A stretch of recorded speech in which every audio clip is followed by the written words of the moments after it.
You think you can just accuse me of cheating while I was away on business and demand a divorce? My husband, Jackson, bellowed through the phone. It should have been a jolting moment, but I knew better. This was just his attempt at stirring up drama. I already sold it. And you know what? I could practically feel his emotions quivering on the other end.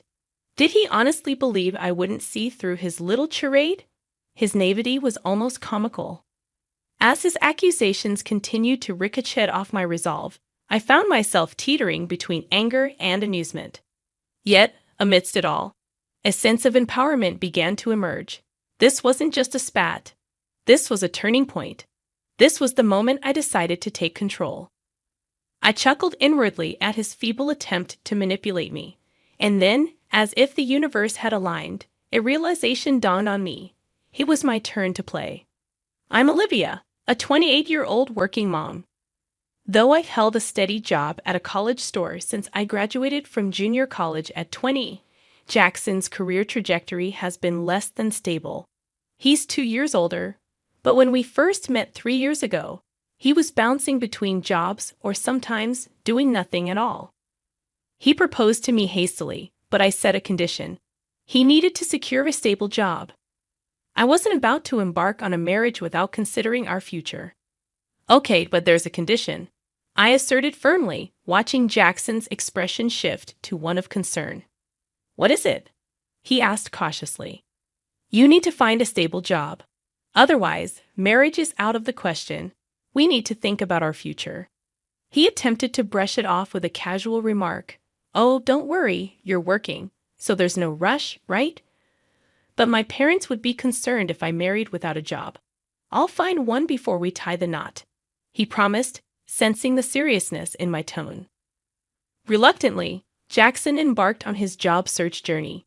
Eventually, he secured an office position at a construction company, and we moved forward with our plans to wed.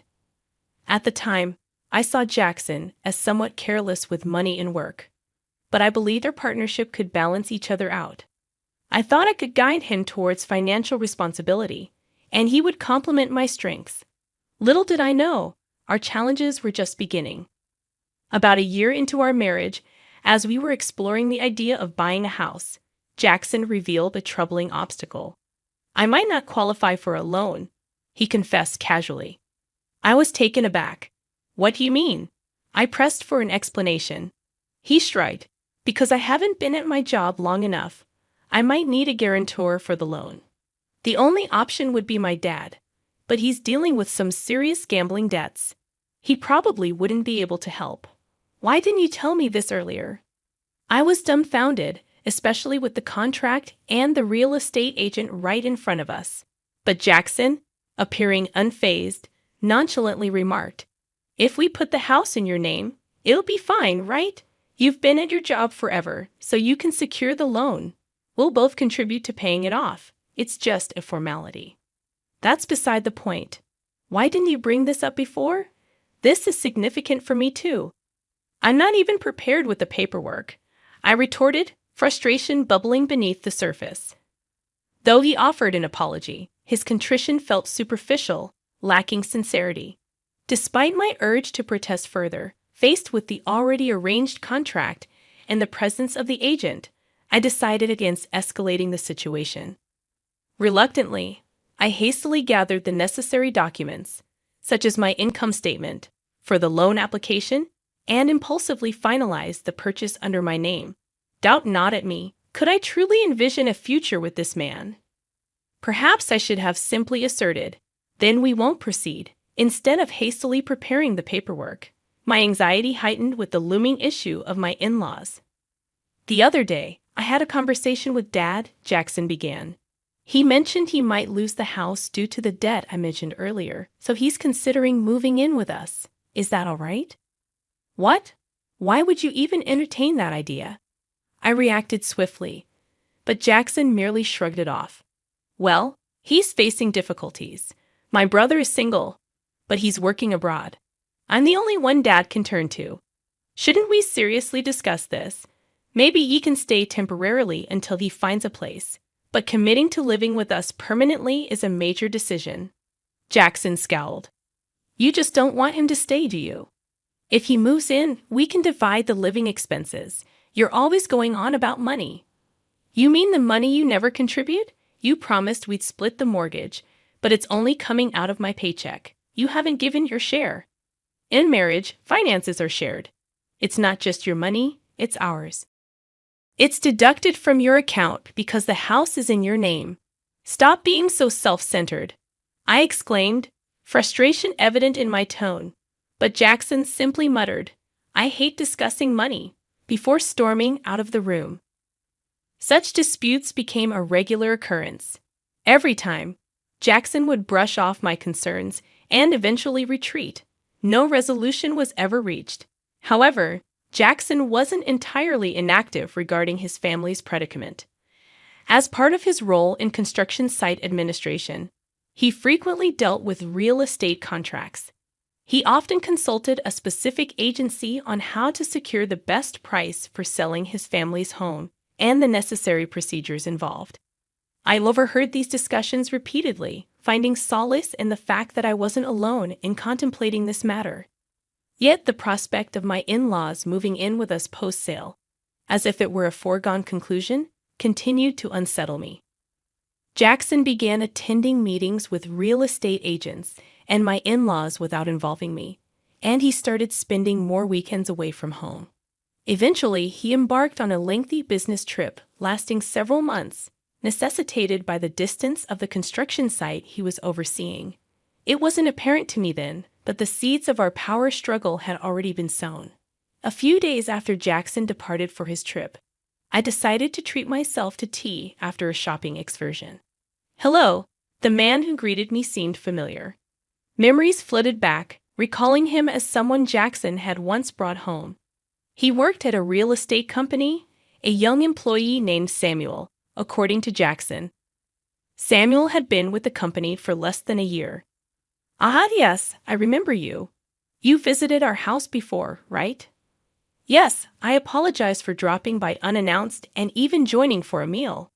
My apologies. No need to worry. I should have been more welcoming. We ended up sharing tea together. Samuel was affable and appeared more level-headed than Jackson, despite his youth. As we conversed over tea, we found common ground and eventually bid each other farewell. At that moment, I couldn't fathom that this brief encounter would later be twisted into an accusation of infidelity. Yet that's precisely what happened when Jackson confronted me. You've been cheating on me while I was away, haven't you? We're getting a divorce. Give the house to my parents and leave, immediately. Jackson's accusation hit me like a sledgehammer. In that moment, I couldn't help but wonder if the rumors were true. Jackson had evidently been spreading falsehoods, fabricating a narrative of my infidelity to justify his desire for divorce. And the bearer of this false tale was none other than Samuel, the man Jackson unjustly accused me of having an affair with. He showed up at my doorstep the day after our tea. I apologize for the sudden visit yesterday. Jackson asked me to reach out to you. Samuel confessed as he stood at my doorway. Shock and confusion washed over me, but I invited him inside, eager to hear his story. What he revealed left me stunned. Jackson had orchestrated a plan to frame me for infidelity, all in a bid to secure a divorce. Samuel was roped into fabricating evidence to support this scheme. There were two motives driving Jackson's deceitful agenda. Firstly, he coveted our house, fearing the potential loss of his parents-in-law's property. Jackson saw cohabiting with his parents as the easiest solution, but my resistance to the idea led him to devise a plan to oust me and claim the property. Secondly, Jackson was involved in an affair of his own, spending weekends with his mistress while pretending to discuss matters with my parents-in-law. His infatuation with her led him to view me, his wife, as an impediment. By framing me for infidelity, he hoped to secure both the house and compensation in the divorce settlement. Despite my perception of Jackson's lack of astuteness, his cunning nature in orchestrating such a devious plan was truly despicable. As I muttered my disdain, Samuel offered his apologies. However, I had no intention of aiding Jackson in his malicious scheme. I feigned cooperation, all the while plotting to turn the tables on him. Samuel, leveraging his expertise in real estate, offered various suggestions. Eventually, he proposed a daring move. You should sell the house while Jackson is away on his trip. And so, when Jackson returned, bewildered by the news of the sale, I delivered the final blow. I know everything, Jackson.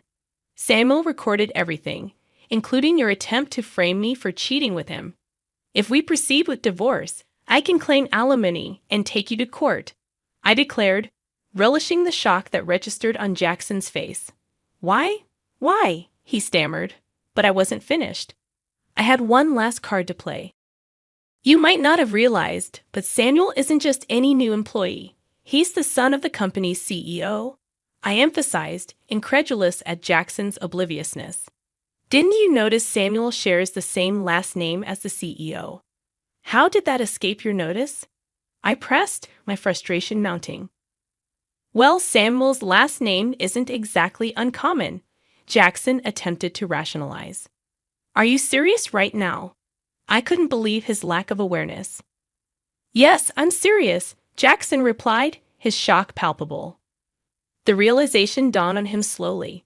Samuel's company was one of Jackson's most crucial clients, and they had played a significant role in handling his family's property matters. If news of this deceit reached the CEO, Jackson would undoubtedly find himself in hot water.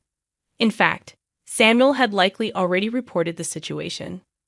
Look, fine, I'll check it out. But if you're lying, I'll figure it out. Jackson relented before abruptly ending the call. It didn't take long for him to realize the gravity of his actions. Subsequently, the real estate company owned by Samuel's father refused to engage in any business dealings with Jackson or offer him advice regarding his family property. With my house sold, Jackson had no option but to return to his family home following his business trip. Fortunately, Samuel had assisted me in finding an affordable apartment, so I encountered no difficulties. As I initiated the divorce proceedings, Jackson persisted in reaching out to me. I'm sorry, Olivia. Please forgive me, he pleaded. It's too late for apologies now. You tried to manipulate me using someone else. Why should I believe anything you say? I countered. Don't say that. After our divorce, you can be with that other woman, right? That's what you wanted, isn't it?